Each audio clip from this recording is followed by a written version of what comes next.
Hablemos de los principios. Los mitos fundamentalmente nos hablan de tiempos del principio, antes de todos los tiempos, antes de la existencia, porque parece que hay una esencia imaginativa que nos ayuda a crear las utopías que están referidas entre ellas al mito, a la poesía y a la filosofía. Y estos elementos nos hablan de una nostalgia, de una esperanza, de una felicidad que hoy se nos escapa, pero que en un principio estaba con nosotros. Había un momento donde éramos felices, donde éramos plenos, donde éramos, dicen los andróginos, donde éramos una sola persona. Dice otro tipo de discurso, donde éramos un grupo o una comunidad que vivíamos felices, que éramos plenos, que no había conflicto.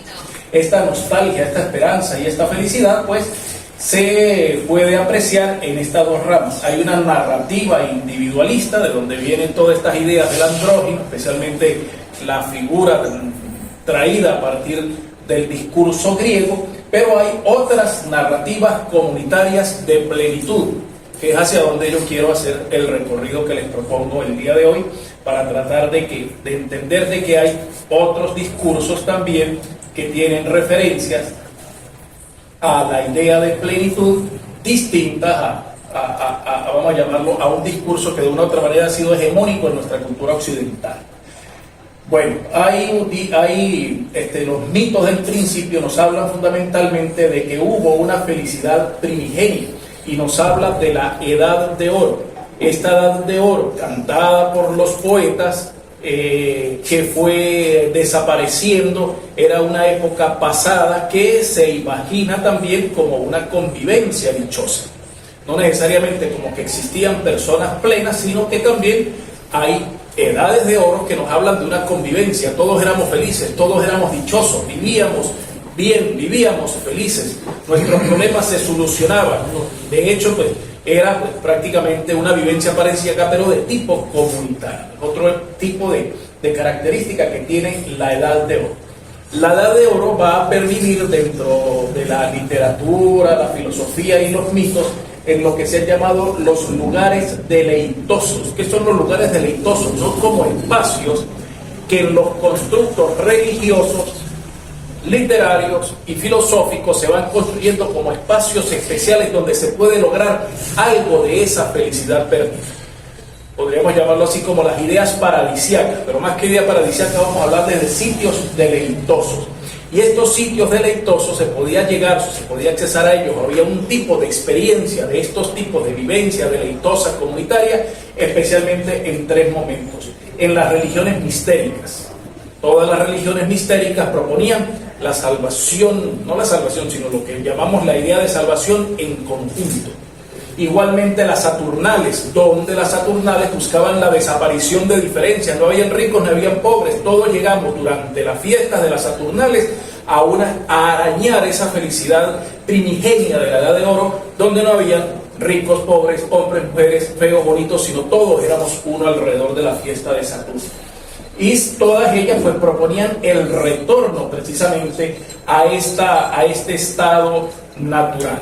De hecho, hay una cita de Cicerón en las leyes que habla precisamente de esto, de las disciplinas que tenían tanto las religiones mistéricas, las saturnales y las religiones que proponían este inicio, que estaban dictadas precisamente por iniciaciones de tipo comunitario, porque la iniciación era el momento en que soy aceptado en una comunidad en la cual me hago igual a mis hermanos. Dice Cicerón, en las iniciaciones hemos encontrado auténticos principios de vida y hemos recibido normas para vivirla alegremente y morir con esperanzas. Nuevamente, la idea de la comunidad, incluso de un más allá de tipo comunitario. Estas ideas van a tener también una repercusión a nivel filosófico, especialmente en Platón, que no es el único, pero es el más conocido. La República de Platón nos habla del estado ideal, y él comienza a ubicar ese estado ideal, ese lugar deleitoso, que comienza a darle ya unas características y unas connotaciones de tipo económico, de tipo político, de tipo social, en espacios geográficos concretos como son las islas. Una de ellas, palabra cierta, la Atlántida, que se convierte entonces en este estado ideal. Entonces, Primer elemento, en el principio también habían mitos que nos hablaban de una edad de oro, una plenitud, una convivencia primigenia con base a la vivencia social.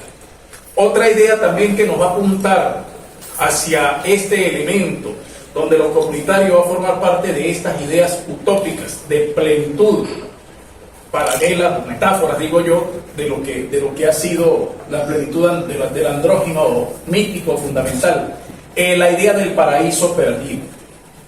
En los pueblos semitas fue donde en primer lugar se comienza a hablar de la recompensa terrenal. ¿Y qué es la recompensa terrenal? Yo me porto bien, yo cumplo y convivo adecuadamente con mis iguales, con mi familia, con las comunidades que tengo alrededor, y voy a recibir recompensa. Ya vamos a ver cómo se va a robustecer esta figura.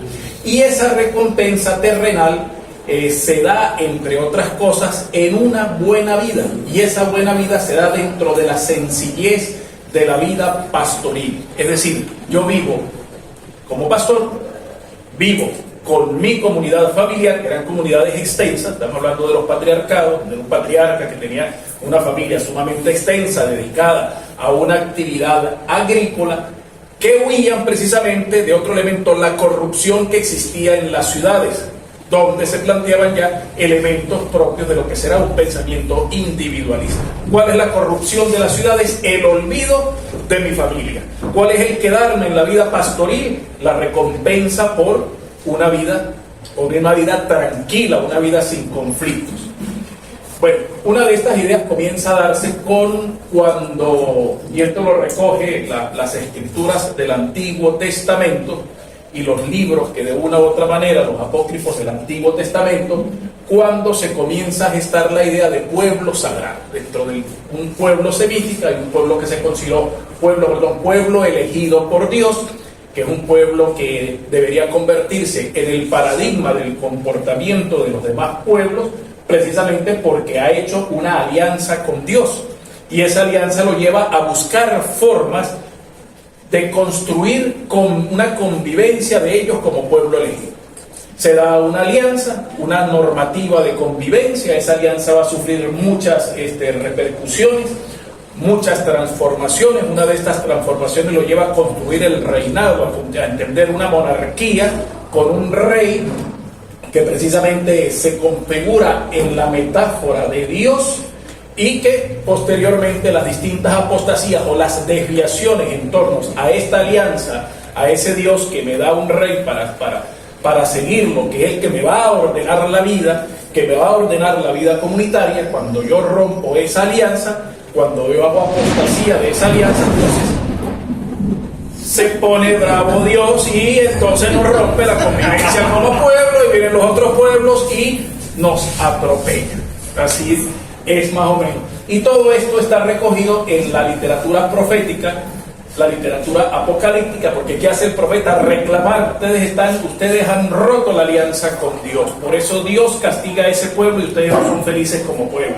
La apocalíptica, Dios está bravo con nosotros, nos va a mandar al infierno, viene el fin del mundo. Pero también hay un dejo de esperanza cuando comienza a haber otra figura sobre la cual se va a reconstruir nuevamente un pensamiento comunitario, que es la figura del Mesías. Hay una esperanza. Dios nos va a dar un Mesías que va a hacer lo que hizo el rey: ordenarnos y enseñarnos nuevamente a vivir como pueblo, es decir, a vivir una vida digna de comunidad. Se da también la idea de juicio y resurrección, y vamos a ver, sobre todo ya al final del último siglo, de la era, antes de Cristo, el último siglo antes de Cristo, una comunidad que encarna pues estos valores, que son los esenios. ¿Qué son los esenios? Los esenios es la primera, vamos a llamarlo así, una comunidad organizada que busca precisamente alejarse del mundo ya con motivos estrictamente religiosos, para buscar la felicidad y la plenitud, tanto en este mundo como la recompensa en el mundo terreno. Esos son los esenios. Una de las primeras informaciones históricas que tenemos de un grupo de personas consciente de que la plenitud se va a lograr a través de la convivencia en comunidad con mis hermanos, y se alejan totalmente del mundo. Ya la predicación cristiana de lo que fue lo que ellos del Mesías Jesús, que habló de metanoia, habló de conversión, ya en el Nuevo Testamento comienza a haber entonces una transformación o una idea del reino de Dios como comunidad. ¿Qué es el reino de Dios? ¿Qué es lo que nos promete Dios? Comienza la discusión en este mundo o en el mundo supraespiritual, que vamos a convivir, que vamos a tener una comunidad. Y hay ideas maravillosas que van a recoger los padres de la iglesia. Los padres de la iglesia son los primeros que comienzan a hablar, que después se tergiversa esta cuestión en lo de la Trinidad, pero se comienza a hablar de Dios es comunidad. ¿Y qué significa que Dios es comunidad? Que Dios no es uno, que Dios es una comunidad de personas, que en la medida en que convivamos, en que vivamos adecuadamente, nos vamos a parecer más a Dios, porque Dios es comunidad. ¿Y cuál va a ser la recompensa suprema? Convivir con Dios. Dios va a estar en medio de nuestra comunidad. Entonces está nuevamente presente esta idea comunitaria que se aleja de cualquier otro elemento individualista. Los padres de la iglesia entonces comienzan a proponer eso. Después viene, no vamos a caer aquí de cómo se sustituye por la idea de la Trinidad, que sigue siendo comunidad.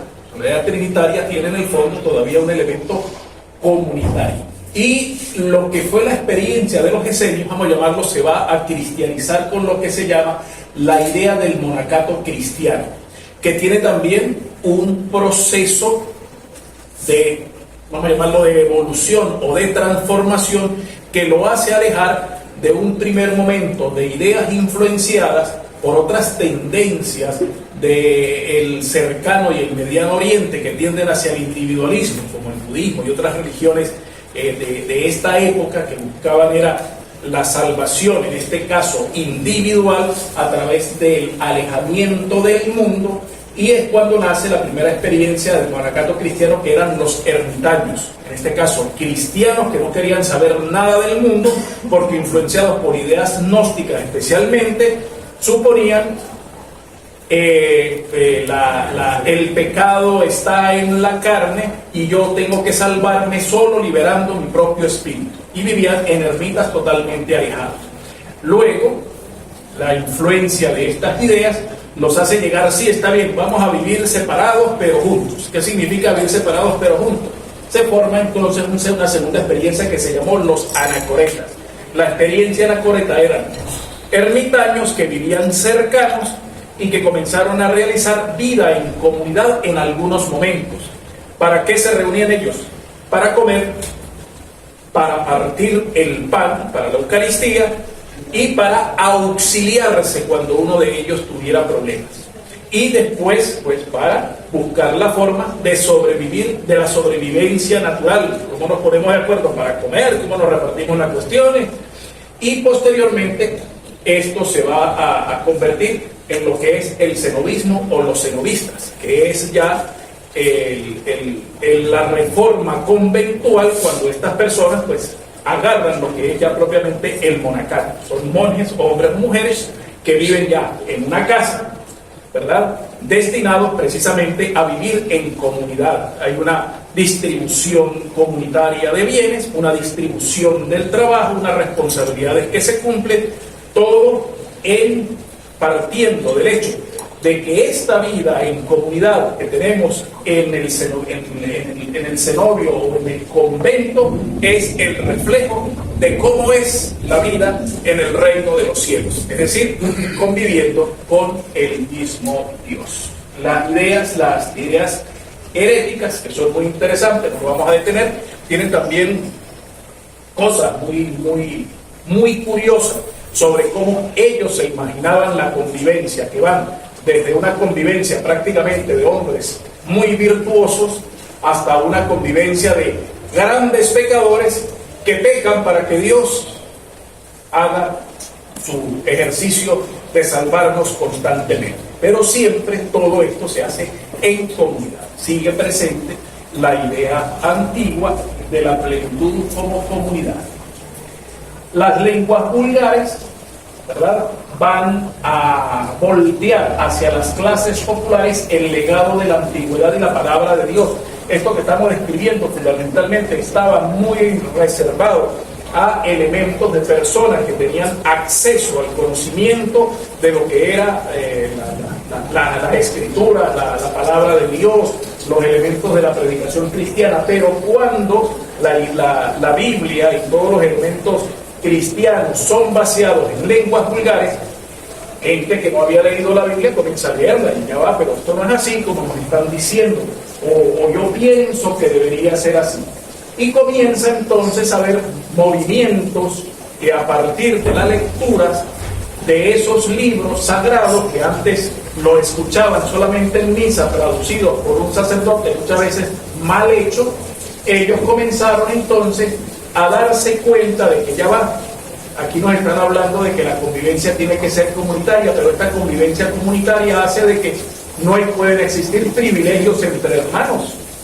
Es decir, no leen la cosa completa.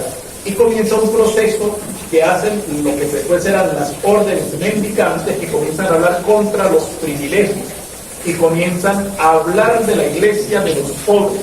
Somos los pobres los que realmente somos iglesia, y los pobres vivimos juntos. Viviendo juntos vamos a hacer realmente esa iglesia. La iglesia no es la de ellos, sino la de los que vivimos en común. Esto representa pues una repercusión moral y política. Hubo conmociones populares importantes de tipo mesiánico, donde decía va a llegar Cristo nuevamente a poner orden y a tratar de poner cada quien esto en su lugar. Otros hablaban del milenarismo, ya viene el fin del mundo, en el fin del mundo todos vamos a vivir como es, ahí les van a pagar a los ricos sus cosas malas contra los pobres. Y entra la época de la Reforma Protestante, donde se plantea una convivencia intraeclesial distinta, donde incluso muchos de ellos exigen la desaparición del privilegio del clero. Y lo que era esa división entre hombres consagrados, pues va desapareciendo o cada vez se va atenuando más en una comunidad que no escucha ya al clérigo, sino que escucha y lee entre sí e interpreta entre sí la palabra de Dios, que origina esa vivencia en comunidad. Es un cambio entonces de paradigma muy importante en esto de entender la convivencia comunitaria. Hay fábulas e historias que se dan también de una utopía como crítica social, es decir, críticas que se hacen de formas comunitarias que eran consideradas como que no tenían que hacer, que no provienen necesariamente del ámbito estrictamente religioso. Una de ellas es el famoso País de la Cucaña, o en España se llama La Jauma, que es una descripción que hicieron muchos de estos trovadores, que hablaba de cómo vivían los monjes. Entonces estos monjes son unos holgazanes que lo que hacen es dormir, engordan, y estos viven en el país de la Cucaña, en el país de las maravillas, porque en sus ríos lo que recorre es Nietzsche, y pues, es toda una burla a lo que es la vida de los conventos y la propuesta de que esa vida no puede ser así, sino que la verdadera vida debe partir de la vivencia del campesino. Ahí es cuando comienza también, se retoma una antigua idea del Platón, donde comienzan a aparecer las ínsulas fantásticas, es decir, las islas fantásticas. Son islas donde la gente comienza a imaginarse modos o paraísos que comienzan a imaginarse que no existían. Comienzan a ver nombres de islas como la isla de San Vandrán, la isla de Antilia, la isla Brasil, la isla de Maila, la isla de Abraxa, la isla de los Brahmanes, que más o menos todas coinciden en que son islas donde personas cansadas de las injusticias del mundo van y hacen comunidades ideales, paraísos ideales, territorios ideales, donde conviven todos como tiene que ser. Es la idea de estas fábulas. Tomás Moro, Vasco de Quiroga y Guamán Toma de Ayala, que podemos llamarlos los hacedores de la utopía, de la modernidad, especialmente a partir de Moro. Ellos lo que hacen realmente es criticar los vicios europeos y proponer unas nuevas formas de convivencia. Tomás Moro lo hace desde la crítica a la Inglaterra de su época. Él realmente en la utopía lo que está es criticando. Él lo quiso hacer de una manera satírica, pero no le salió como él quería, y realmente su crítica se convierte en un drama, en algo dramático, donde detrás de eso que propone hay una crítica cruel a un modelo explotador de la Inglaterra de su época. Vasco de Quiroga, influenciado tal vez un tanto por las ideas de Tomás Moro, pero también por las ideas de caballería y algo de cristianismo primitivo, es el primero que intenta hacer en América comunidades donde se convive de una manera distinta los españoles y los indígenas, cosas que duraría muy poco. Y de ahí es donde van a hacer la experiencia. No es que van a ser de allí, pero un remedio de estas buenas intenciones de paraísos que se pueden hacer en una tierra virgen, que hizo Vasco de Quiroga, es lo que se va a hacer con un poco más de éxito las reducciones jesuíticas de Paraguay. Y finalmente Guamán Poma de Ayala, que propone un buen gobierno que parte de dónde, que parte de una convivencia igualitaria entre españoles, mestizos e indígenas. O sea, él planteaba esa cuestión, y es a partir de allí donde se puede realizar estos paraísos perdidos. Hay otro elemento también que forma parte del seminario, que son los anhelos de plenitud, que ha sido como ver hacia dónde vamos. En este caso se ha hablado mucho de una androginia, o de una ciberandroginia, o de unos tiempos utópicos donde se van a desaparecer todas las formas de diferencia. Yo veo algo de eso. Me pongo abajo. Yo veo algo de esto en este anhelo de plenitud, ya no individualista, sino un anhelo de plenitud comunitario, que va a ubicar muchas de estas utopías ya no en tiempos irreales, sino en un ya al cual requiere acciones concretas en este mundo. Es cuando la economía y la política van a formar parte importante de estos anhelos de plenitud. Y los anhelos de plenitud, yo creo que nos ubica muy bien en esta etapa de la política, de la economía y de la práctica de los pueblos, en lo que planteaba Ferdinand Kuminski en 1855-1936, que es cuando comienza a darse en Occidente vamos a llamarlo, unos conceptos de comunidad que son los que van a ser usados por muchos filósofos modernos y contemporáneos, sobre todo filósofos de tipo político. Él planteaba que la comunidad es un conjunto social y orgánico opuesto a la sociedad. Decía, las convivencias de los seres humanos, hay dos tipos de convivencia. La convivencia comunal, que parte de la comunidad, que tiene que ver con la vida real, con la vida natural, y planteaba, esta comunidad es recíproca, es de acción natural, todos naturalmente estamos llamados a tener una comunidad, por eso es que es fundamental. La convivencia del ser humano natural tiene que ser en comunidad, y es una idea real, recíproca, donde se resuelven los conflictos. Y decía, la segunda forma de convivencia es la sociedad. La sociedad, al contrario de la comunidad, no es natural, sino que es artificial, es decir, es contractual, porque se hace no sobre sobre esa tendencia natural de vivir juntos, sino sobre las necesidades que tienen los individuos y los acuerdos que llegan estos individuos para resolver determinadas necesidades. Yo convivo contigo en esta sociedad a partir de estas leyes para que tú me des esto y yo te doy esto. Y no tiene esa generación natural que planteaba la comunidad, lo que plantea Tunis. Por eso habla de que una relación mecánica totalmente racional y que se construye única y exclusivamente sobre fines. Y él decía también, son fórmulas psicológicas propias que cada una de ellas va a construir economía y política y va a determinar las formas de vida y las relaciones sociales, de acuerdo a lo que opten las personas por ser. Él plantea también, es muy difícil encontrar estos modos químicamente puros, pero hay grupos que tienden más a unos y grupos que tienden más a otros. Es decir, hay grupos que tienen más énfasis comunal y hay grupos que tienen énfasis en lo social. Dentro del énfasis comunal y de los énfasis sociales, a partir de esta diferenciación de Turing, es cuando comienzan a crearse las grandes utopías políticas revolucionarias de finales del XIX y que llevaron todo el siglo XX. Dentro de las utopías de énfasis comunal vamos a encontrar en primer lugar la corriente anarquista, que plantea la abolición del Estado. ¿Qué es el Estado? El Estado es la institución que nos organiza socialmente, que organiza una sociedad, que nos organiza injustamente.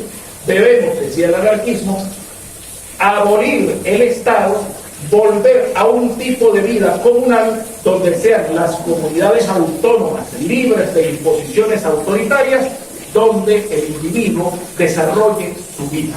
Comunidades autónomas, lo que planteaba este énfasis comunal. Y un segundo elemento, una segunda rama de esto que se plantea, está el énfasis social. Y dentro del énfasis social está fundamentalmente, como la utopía más acabada de este énfasis, la dictadura del proletariado. ¿Y qué es la dictadura del proletariado? La lucha revolucionaria, la abolición de la lucha de clases. Se va a construir el socialismo, que es la llegada de los pobres, del proletario, al poder, y desde allí construir una forma macrocomunal, macrocomunidad, que sería la sociedad o el Estado o el espacio comunista como gran utopía, donde los valores de la comunidad mínima se van a expandir a toda la humanidad. Entonces, estos dos énfasis nos vamos a encontrar en este anhelo de plenitud, porque ¿qué buscan ellos? ¿Qué busca el énfasis comunal y el énfasis social? Un anhelo de plenitud, llegar a una convivencia plena y feliz. Estos anhelos de plenitud están muy relacionados incluso con la obra de Marx, que muchas interpretaciones han encontrado en el mismísimo Marx este énfasis comunitario que ciertamente muchos marxistas o marxólogos no lo han definido, pero que últimamente se viene reestructurando.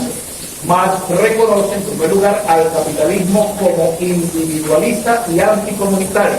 Él plantea una cosa muy por allí, muy subrepticia en el Capital, donde dice lo siguiente: el intercambio de mercancía, él habla aquí de la mercancía fetichizada, que es producto de la explotación del proletario, de esa mercancía producto de la explotación que todos nosotros conocemos como el cuento.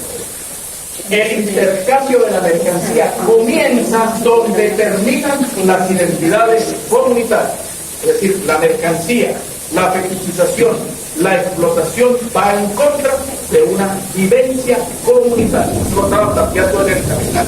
Esta idea la va como a ampliar, ¿verdad? La va como a ampliar de una manera más sugerente en el Marx viejo, los últimos escritos de Marx, sobre todo los que aparecen publicados en los cuadernos de París. En los cuadernos de París leemos algo así, que esto es largo, pero vamos a resumirlo en esta frase. Por tanto, el verdadero ser comunitario es la esencia humana. Los seres humanos ponen en acción su esencia. Es comunitariamente que ellos crean, porque creando en comunidad se produce la comunidad humana. Entonces, a partir de estos elementos que a lo mejor quedaron olvidados, es cuando se construyen estos énfasis que habíamos visto y que ciertamente estaban en los discursos de las formas políticas en que se trató de construir estas utopías anhelantes de plenitud. La Comuna de París, que era la Comuna de París, asambleas que buscaban autogestión y que buscaban una vida comunitaria que duró muy poco, escasos meses solamente. La Revolución Rusa de 1917, ¿cómo comenzó la Revolución Rusa? ¿Cuáles eran sus primeras, palabras, publicidades o eslóganes? Todo el poder para los hombres. ¿Y qué eran los hombres? organizaciones comunales, comunitarias, de obreros y campesinos, que posteriormente pues, fue destruida ciertamente, fue manipulada, fue desestructurada, primero por la guerra y posteriormente por las acciones estalinistas del Partido Central. Y la Revolución China, ¿cómo comienza la Revolución China? La Revolución China comienza en la comuna de Yerán. ¿Y cuál era la propuesta? Crear comunidades subversivas que desde Yerán van a fluir muy a la idea del budismo, van a como energías que van a irradiar las otras comunidades, que se van a convertir en comunidades subversivas, y así todas las comunidades poco a poco se van a llenar de esta idea de ser subversiva, guerra permanente, donde ese espíritu nos va llevando a que al final todas las comunidades se sumen a tener una gran vida comunitaria. Al morir Mao, pues entra el capitalismo de Estado, controlado nuevamente por el partido, para apurar las energías budistas que se estaban tardando mucho en el desarrollo de China. Estos más o menos han sido los anhelos de plenitud que se han tenido desde Occidente. Pero además de esto, tenemos que aterrizar en un elemento que ya Edgar nos lo planteaba, que es la otra mirada, la mirada de otros pueblos. Y en este caso en particular no entraremos en África por razones de tiempo y de Asia, que ya sugerimos algo con esto de la Revolución China, pero la mirada desde los pueblos originarios, desde América. Y para entender América, ciertamente hay que darnos cuenta de algunas cosas. La primera es la verdad occidental, la lógica occidental, incluso estas lógicas que nos han servido para definir, para intentar comprender o para construir conceptos de comunidad, tenemos que despojarla, no alcanzan para entender la lógica, la verdad, la racionalidad, no la verdad, la forma del pensamiento de los pueblos originarios. ¿Por qué? Porque ellos, a diferencia de Occidente, ellos no buscan la verdad, como la vieja discusión que es la verdad, adecuación res cosa, adecuar mi discurso a la realidad. No, ellos no están con ese constructo. Ellos están buscando el sentido de la vida. Y el sentido de la vida no se busca con racionalidad científica, sino se busca con otras formas de conocimiento que Occidente les ha llamado sabiduría. Quedémonos por ahora con esta categoría. Y esta sabiduría o esta búsqueda va a tener una herramienta fundamental, que es el mito. El mito es entonces la expresión acabada de su pensar comunitario. Y vamos a ver cómo son los mitos de los pueblos originarios. Son muchos los pueblos originarios. Yo me voy a detener con los tres stocks culturales, o los tres grupos culturales, de donde provienen vamos a llamarlo así, los pueblos originarios de lo que hoy conocemos como esta realidad geográfica cultural que se llama Táchira. Aquí existieron, o el Táchira se da gracias a la convivencia de tres grandes grupos culturales: los grupos chibchas, andinos, los grupos arahuacos, amazónicos y los grupos caribes. Dentro de los grupos arahuacos, sus mitos tenían un componente muy importante de vida comunitaria. Los mitos arahuacos hablaban de genealogías de dioses, eran dioses que vivían juntos en las estrellas, y que esa vida que tenían en las estrellas fue donde trajeron la misma vida que tenían en las estrellas a la tierra. En las estrellas había mundos de animales que fueron trasladados para acá, había seres humanos, habían ancestros, y los héroes culturales lo que hacen es traer esa convivencia que ya existía, o esas comunidades que ya existían en los cielos, traerlos para acá. Hay un mito muy hermoso que está presente dentro de los petroglifos, que habla de Napirui. Tiene muchos nombres, pero el mito va más o menos así, y va precisamente con los espacios que tienen los petroglifos de guardar agua, los espejos de agua. El mito dice así: estaba Napirui, tiene varios nombres, quería hacer a los hombres y mira hacia las estrellas, hacia las playas de donde vivían los hombres, decía él, Esa comunidad él la reflejó en el vaso, o en un vaso que tenía, lo vació y de allí trajo a la comunidad que vivía en las estrellas, la trajo a la tierra. Igualito con los animales, igualito con las plantas. Entonces lo que hay arriba, allá abajo. Y que hay arriba, comunidad. Las estrellas no están solas, las estrellas están en una convivencia también. Es más o menos la idea que tienen muchos de los mitos arahuacos. No los voy a leerlo, pues sería amanecer varios días en este sitio, pero hablan de esto, del sentido de ordenar,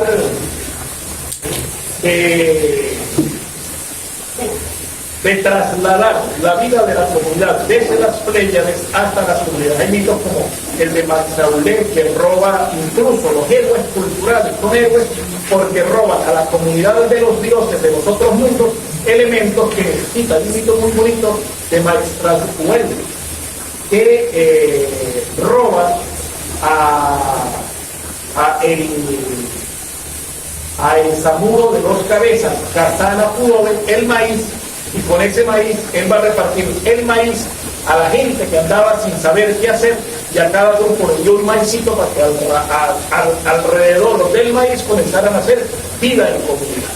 Entonces, miren lo interesante de estos mitos que de una u otra manera están presentes en los imaginarios andinos. Un segundo elemento son los grupos caribes. Los grupos caribes son mitos de creación de comunidades. El más conocido, Amaribacá y Bochi, o Macunaima y Manape. ¿Qué van haciendo ellos? Tirando semillas, grupos de semillas, que nacen grupos de caribes, y quedan formadas comunidades. También están los héroes culturales chichas, que descienden del cielo a enseñar vida en comunidades. Ellos, la gente igual no hallaba qué hacer, ellos bajan a los cielos, hacen la gente y les enseñan los elementos que van a formar comunidades, instituciones, tabúes, vida en comunidad.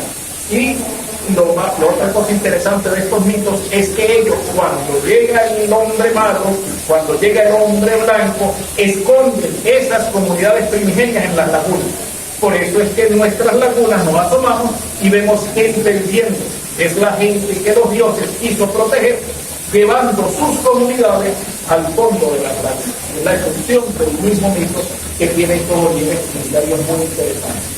En el Táchira también, la arqueología nos enseña que los modos de vida de los pueblos originarios del Táchira han sido netamente comunitarios. Los pueblos arahuacos tenían intercambios entre conucos y traslados de productos. Los arahuacos eran algo así como esta gente que va de casa en casa dejando mercancía. Mira, aquí te dejo esto, aquí te dejo, va recogiendo y va llevando mercancía por espacio determinado. Los grupos caribes van haciendo puntos de intercambio con aliados grandes en territorios. Eran como los arahuacos eran como los feriegos. Ellos recogían de aquí, de sus comunidades, y llevaban a otras comunidades y iban vendiendo lo que sus comunidades iban teniendo en comunidades de sus hermanos. Eran feriegos, eran comerciantes que estaban constantemente en eso, en la gran confederación de pueblos arahuacos. Los caribes eran como, no sé si te acuerdan, las cascareras o los maleteros, que usted les encargaba de Colombia, traen esto y te doy tal cuestión. Rácata, venga, todos de ellos. Eran formas de intercambio comunitario, porque llevaban a las comunidades cosas que tenían excedentes de una a otras comunidades, sobre todo en distancias muy largas. ¿Cómo fue la palabra que usaste, perdón, de los arahuacos? ¿Que eran qué? Ferieros. Los ferieros. Ferieros. Que antes eran ferieros, ¿entiendes? Y los chichas, que eran lo que yo planteaba la otra vez, que la forma de producción de ellos va como la extensión de la mata de Auyama. Necesito con la metáfora de la mata de Auyama, el valle de las Auyamas, un centro. Ese centro tenía doble connotación, un centro económico, pero a la vez un centro espiritual, del cual irradiaba, como irradia la mata de Auyama, comunidades que más o menos se especializaban en algunos elementos que eran llevados allí para ser distribuidos y equitativamente entre las otras comunidades que transmitían. El caso de Tamuco. Tamuco producía mercancía y en Tamuco conseguimos cerámica de otros grupos. Esto lo vimos en la excavación, o los casos, bueno, el caso de Venecia, donde conseguimos oro de otros grupos que fueran del de ellos, y todo alrededor de espacios más o menos sagrados, delimitados, que la arqueología nos ha enseñado. El espacio de esta región, el espacio de la región de la Grita, el espacio de la región donde está Venecia, y este son como centros religiosos y comerciales. Es decir, ellos tenían propuestas basadas en la diversidad interna, que era otra de las características, propuestas basadas en la diversidad interna, que lo planteaban muy bien ellas. La aceptación, la diversidad interna no era motivo de conflicto, porque cualquier alteración, cualquier, digamos, personalidad, cualquier tendencia, no había problema y tenía una función dentro de la comunidad. Creo que ese es el problema que tenemos con Occidente, que todas estas imposiciones, todos estos inventos, todas estas experiencias, todas estas formas de sentir están fuera de la comunidad y por eso se convierten en conflictivas. Chocan, porque tenemos ideas individualistas. Soy yo el que tengo la verdad de todo, y el que no se me parece a mí es otro al cual rechazo. Pero si cambiamos esa forma de pensamiento por esta que están haciendo ellos, o intentamos entender cómo entendían ellos, la verdad está en la comunidad. Y la comunidad te permite esa convivencia en diversidad. Esa diversidad supone formas de reciprocidad, supone trabajo en equipo, todos trabajamos por la misma causa, uno de una manera y otra de otra. Jefatura solamente en tiempos de crisis, una consulta de rehacer permanente, sin engaños ni mentiras, y una ritualización de todo esto en la vida diaria. Más o menos los pueblos originarios. En América Latina, a partir de estos elementos, se dan también otras miradas de estas utopías. Y dentro de estas otras miradas se han construido también algunos tipos de propuestas que de una u otra manera buscan la concreción de estas utopías comunales. Primero, América Latina va a adoptar un concepto de comunidad muy particular. Ellos van a adoptar de Occidente, porque ellos no tenían la idea de comunidad.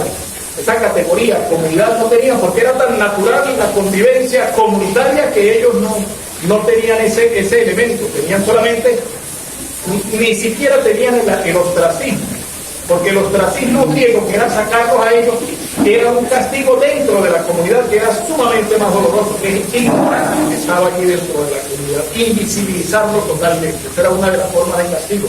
Sin sacarlo de la comunidad, la misma comunidad lo castigaba allí adentro. Pero a partir, de la llegada de estas ideas de comunidad que vienen entrando especialmente con los procesos de evangelización, ellos se van a apropiar, porque es igual no es trampa, ellos se apropian de un concepto de comunidad occidental donde lo van a plenar, van a vaciar las experiencias propias de su vida comunitaria. ¿Y de dónde toman este concepto de comunidad? Lo toman una noción que ha estado permanente dentro de la tradición moderna occidental, que la produjo la cristiandad latina. ¿Y qué agarra de la cristiandad latina? El concepto comunitario que tuvo aquellos rollos que explicábamos anteriormente. ¿Y dónde está la síntesis de este espíritu de comunidad cristiano asumido por los pueblos originarios y llenado con todos sus contenidos y con sus propuestas y con sus formas de ver el mundo? En esta cita de los Hechos de los Apóstoles, capítulo 2, versos 42 y siguiente. Perseveraban en oír las enseñanzas de los apóstoles y en la unión, en la fracción del pan y la oración. Unión, vida en comunidad, fracción del pan, comer juntos. ¿Y qué es comer juntos? Distribuir. Todos solucionamos nuestros problemas. Y todos los que creían vivían unidos. Creer, tener fe es vivir por el otro. Teniendo todos los bienes en común, pues vendían sus posesiones y haciendas y las distribuían entre todos según sus necesidades. A partir de allí, pues, y a pesar de las transformaciones que en Occidente tuvo este concepto, lo que se conservaba de ese ideal fue asumido por los pueblos originarios. Eran contenidos que ya estaban manejados por ellos. Ellos lo que hicieron fue apropiarse de la categoría.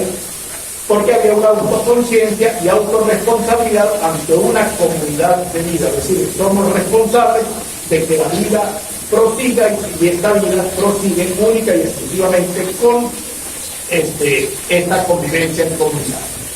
Dentro de las utopías o de los elementos que se hicieron sobre esta forma de entender la comunidad, se construyó un elemento cristiano en América Latina que asume este concepto de comunidad, que es la teología de la liberación. La teología de la liberación habla de comunidad, pero habla también de comunión. Y hay uno de los elementos importantes de la teología de la liberación es entender la iglesia como una comunidad de comunión, grupos donde las comuniones vivimos construyendo el reino de Dios, es decir, como Dios quiere, como tiene que ser el paraíso. ¿Y de dónde está esa experiencia? Está en los pobres. ¿Por qué? Porque los pobres constituyen el reino de los cielos aquí y ahora. En una gran mayoría, los pobres. ¿Quiénes son los pobres? Los indígenas, los mestizos, los que han estado aquí, los que tenían esas ideas comunitarias que fueron asumidas por ellos y que el cristianismo lo utiliza sobre todo dentro de esta filosofía de comunión y comunidad que se va a llamar la teología de la liberación. La teología de la liberación comienza a hablar del pluralismo dentro de la iglesia. Es que comienza a hablar de la importancia de los carismas para unir a la iglesia. Y es el que comienza a hacer énfasis en los procesos de solidaridad. Hay un proceso de transformación. Dar limosna es caridad, vivir en comunidad es ser solidario. La limosna la da el superior al inferior. Entonces, me sobra esto, agarra. La solidaridad es todos comemos del mismo plato. Estas son las ideas más o menos que desde la teología de la liberación van influenciando y se hacen permanentes. Posteriormente, la cultura de la vida contra la cultura de la muerte. La filosofía de la liberación es que comienza a hablarse de que Occidente es una cultura de la muerte y debemos construir una cultura de la vida. Idea que tenía tiempo que no salía, pero está expresada recientemente y maravillosamente interesante en la encíclica de este Papa, del Papa Francisco, que tiene que ver sobre la naturaleza. Ahí está nuevamente esta idea que había sido olvidado por los discursos oficiales eclesiásticos. Se habla entonces también otra de los constructos utópicos que se vienen realizando en América Latina, que tiene que ver ya con constructos de tipo social y de tipo político, son lo que se ha llamado el proyecto comunal. ¿Qué es el proyecto comunal? Es lo que está detrás de muchos de los proyectos, vamos a llamarlos progresistas, que en América Latina se han venido construyendo a partir de la experiencia zapatista en primer lugar y a partir de las revoluciones o los procesos de transformación que se han realizado en los últimos años en América, especialmente en países con mayoría indígena: México, Ecuador, Bolivia, y especialmente Bolivia, donde comienza a resonar un proyecto comunal sobre la reinterpretación de estas ideas que habíamos planteado anteriormente de los pueblos originarios. El proyecto comunal busca entonces la construcción de una nueva subjetividad distinta al modelo civilizatorio de la modernidad. Y esa subjetividad viene precisamente de la enseñanza, de la sabiduría que se puede recoger de la vivencia de los pueblos originarios. Y se habla de los procesos de descolonización, descolonizar el ser, lo que somos, el conocer, cómo adquirimos el conocimiento, qué conocimientos son válidos, y el poder, es decir, la organización para transformar procesos de poder en organizaciones realmente comunitarias. Todo esto a partir de la enorme cultura comunitaria heredada ancestralmente contra el individualismo autista de Occidente. Es lo que se está planteando así a grandes rasgos en América Latina, y que lo vienen haciendo especialmente filósofos que han salido de los pueblos originarios u otros que han tenido mucha relación con los movimientos de los pueblos originarios y de los pueblos oprimidos de América Latina. Bueno, mi tesis entonces, ya con esto finalizo, planteaba de que la comunidad es la que tiende hacia la plenitud, mientras todos los discursos androgíneos van tendiendo al individualismo. Entonces, hay como dos discursos allí que de una u otra manera han estado presentes. Hemos hablado bastante del androginia, que tiene que ver con un individualismo muy caro, muy próximo a lo que ha sido los constructos de una civilización occidental, pero he querido presentar cómo también hay discursos de comunidad que buscan la plenitud, muchos de ellos partiendo incluso dentro de las raíces del pensamiento occidental, pero que también tienen otra mirada dentro de otros pueblos, especialmente los pueblos originarios. No hemos entrado en otros pueblos porque nos interesa nuestra realidad por razones de tiempo, obviamente. Termino con esto. Occidente se ha construido sobre una voluntad de dominio negadora de la otredad, que no solo ha sometido a la humanidad a la explotación, sino que hoy amenaza la continuidad de la vida. Esa racionalidad irracional centrada en el egoísmo e individualismo reclama la producción de otra forma de vida en la cual sea posible la vida de todos, incluyendo la naturaleza. Esta no es solo una relación entre nosotros y desde nosotros mismos, sino de conocernos y reconocernos en relación a la humanidad completa de la cual formamos parte, para acometer las transformaciones necesarias. Los pueblos originarios hablan de comunidad, pero el concepto de comunidad de ellos no es solamente mi igual, no es solamente nosotros. Los conceptos de comunidad de ellos se extienden hasta la naturaleza. Mis hermanos animales, mis hermanas las plantas, todos somos hijos de la misma madre. La idea de Pachamama: si somos hijos de la misma madre, todos somos hermanos. Entre hermanos no nos matamos, entre hermanos buscamos cómo convivir y reproducir vida. Pero además está la comunidad de los ancestros. Esos ancestros, esa gente que vivió hace mucho tiempo, que nos dejó enseñanzas, son convocados para que sus enseñanzas nos nutran también. Una comunidad entonces que trasciende. Y nosotros muchas veces invocamos a los ancestros. Tal vez no queda esto en el subconsciente. O cuando destapamos una botella o nos echamos un primer palo, no le brindamos a los muertos para que nos acompañen y estén con nosotros en la fiesta o en la tristeza que está detrás de la botella y de esa reunión comunitaria. Eso es indígena y eso es incluir los ancestros en esta vida de comunidad. Bueno, muchísimas gracias.